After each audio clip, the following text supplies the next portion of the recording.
پھر فرمایا کہ ایک سوال یہ پیدا ہوا کہ فلولا کان من القرون من قبلکم، کہ ایسا کیوں نہیں ہوا کہ جو فساد سے روکنے والے تھے وہ کم کیوں رہے؟ ہونا تو یہ چاہیے تھا کہ وہ زیادہ ہوتے. تو فرمایا کہ الا قلیلا ممن انجینا منہم، اصل میں انبیاء کرام پر ایمان ہی کم لائے تھے لوگ، یعنی کم تعداد ایمان والوں کی تھی، اس لیے اصلاح کرنے والے کم رہے. تو واتبع الذین ظلموا، اور انہوں نے یعنی اپنے اوپر ظلم کیا، انہوں نے ظلم کی اتباع کی، اور وہ مجرم تھے، یعنی مجرم زیادہ رہ گئے، ظلم کرنے والے زیادہ رہ گئے، اہل ایمان کم رہ گئے. تو اس کی وجہ یہی تھی کہ ایمان لائے ہی کم لوگ تھے.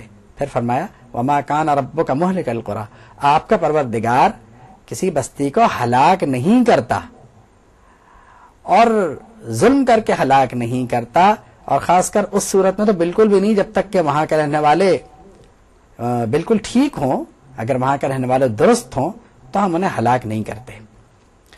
پھر فرمایا کہ اگر آپ کا رب چاہتا تو انہیں زبردستی مسلمان بنا دیتا، اور ولا یزالون مختلفین، اختلاف ہوتا ہی نہیں. لیکن اختلاف ہے، اور اختلاف کیوں ہوتا ہے، یعنی کس صورت میں رکے گا؟ الا من رحم ربک، اگر آپ کا رب رحم فرمائے تو پھر اختلاف رک سکتا ہے. پھر فرمایا کہ فرشتوں سے کیا ہوا، اللہ کا وعدہ پورا ہوا کہ میں جہنم کو انسانوں اور جنوں سے بھر دوں گا. پھر فرمایا کہ جو واقعات ہم آپ کو سناتے ہیں یہ اس لیے سناتے ہیں کہ آپ کے دل کو تسلی عطا فرمائی جائے، آپ کا جو قلب مبارک ہے اسے تسلی دی جائے، اور اس کے ذریعے حق آ جاتا ہے اور نصیحت آ جاتی ہے، اور مومنین کے لیے یاد رکھنے والی باتیں ہیں، یعنی مومن اس سے نصیحت حاصل کرتے ہیں. پھر سورہ ہود کا خاتمہ ہونے کے بعد سورت حضرت یوسف علیہ السلام شروع ہوتی ہے، اور اس میں فرمایا گیا کہ الف لام را، وہی حروف مقطعات، یہ کتاب ایک روشن کتاب ہے، اسے ہم نے عربی زبان میں نازل فرمایا ہے تاکہ یعنی جو عرب ہیں یا جو اس کا مخاطب ہے وہ عقل حاصل کرے. پھر فرمایا کہ ہم آپ کے سامنے ایک قصہ بیان فرماتے ہیں، یعنی نبی کریم صلی اللہ علیہ وسلم سے فرمایا جا رہا ہے کہ ہم آپ کے سامنے ایک قصہ سناتے ہیں، اور وہ قصہ وہ ہے کہ جو ہم آپ کو قرآن مجید میں وحی فرما رہے ہیں. اب اس کے بعد پھر پورا حضرت یوسف علیہ السلام کا واقعہ شروع ہوتا ہے کہ کس طرح حضرت یوسف نے خواب دیکھا، کس طرح حضرت یوسف علیہ السلام کو حضرت یعقوب نے منع فرمایا کہ اپنے بھائیوں کو یہ خواب نہ بتانا ورنہ وہ تمہارے ساتھ چال چل جائیں گے. اور اس کی وجہ یہ ہے کہ شیطان جو ہے وہ بہت مکار ہے اور انسان کا کھلا دشمن ہے، وہ اپنی چال چل جاتا ہے. یعنی بہرحال پھر بھی یہ ہوا کہ حضرت یوسف کے بھائیوں نے کسی نہ کسی طرح ان کے قتل کی سازش کی، اور اپنے بھائی کو وہ ساتھ لے گئے. تو کسی کہنے والے نے ان میں سے کہا کہ قتل نہ کرو، انہیں کسی کنویں میں ڈال دو. جب وہ کنویں میں ڈال دیے گئے اور اس کے بعد ایک قافلہ آیا، قافلے نے انہیں خرید کر کے بازار مصر میں شاہ مصر کے ہاتھوں بیچ دیا. ادھر یہ ہوا کہ حضرت یعقوب علیہ السلام کو انہوں نے کسی نہ کسی طرح مطمئن کر ہی لیا کہ بھائی کو بھیڑیا کھا گیا. اس کے بعد یعنی کسی کے ذہن میں خیال آ سکتا ہے کہ حضرت یوسف علیہ السلام کی تربیت تو شاہی محل میں ہوئی ہے، تو اس ماحول میں تو اگر کسی کی تربیت ہو جائے تو اس سے تو اعلیٰ ہونا ہی چاہیے. تو ایسا نہیں ہوا، واقعات کا رخ مڑ گیا، اور وہ حضرت یوسف علیہ السلام جیل چلے گئے، اور ایک عرصہ جیل میں رہنے کے بعد یعنی وہاں بھی آپ تبلیغ اور ارشاد یعنی ہدایت کا سلسلہ آپ جاری رکھے ہوئے تھے.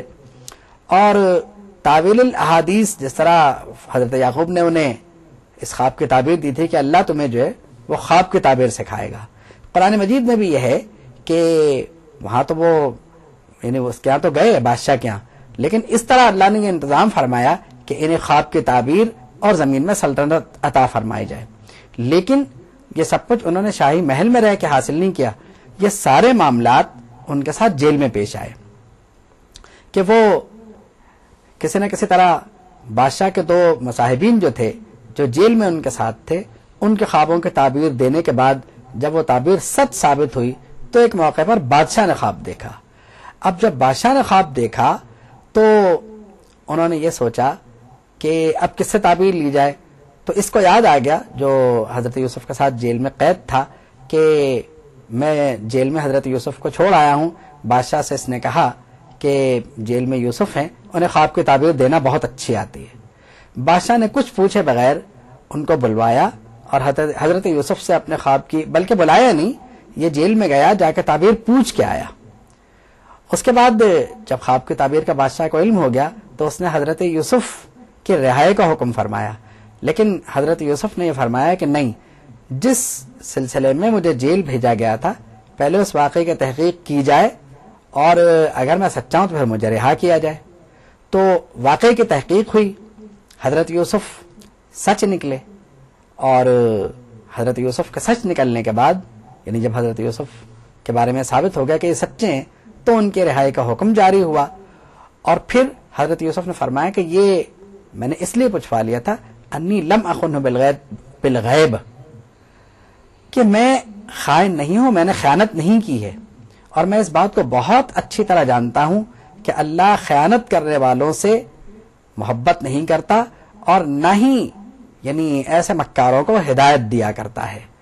سورہ یوسف کا مطالعہ ہمیں یہ بتاتا ہے کہ حضرت یوسف علیہ الصلوۃ والسلام نے والد کی جدائی سے لے کے اور پھر یعنی جیل میں جانے تک اور پھر جیل کے بعد سے رہائی تک کس طرح ثابت قدمی کا مظاہرہ فرمایا. اور یہ بڑے مضبوط کردار کی بات تھی کہ حضرت یوسف نے فرمایا رب السجن احب الی مما یدعوننی الیہ, اے میرے رب مجھے جیل میں جانا زیادہ پسند ہے اس کے مقابلے میں جس کی طرف یہ مجھے بلا رہے ہیں.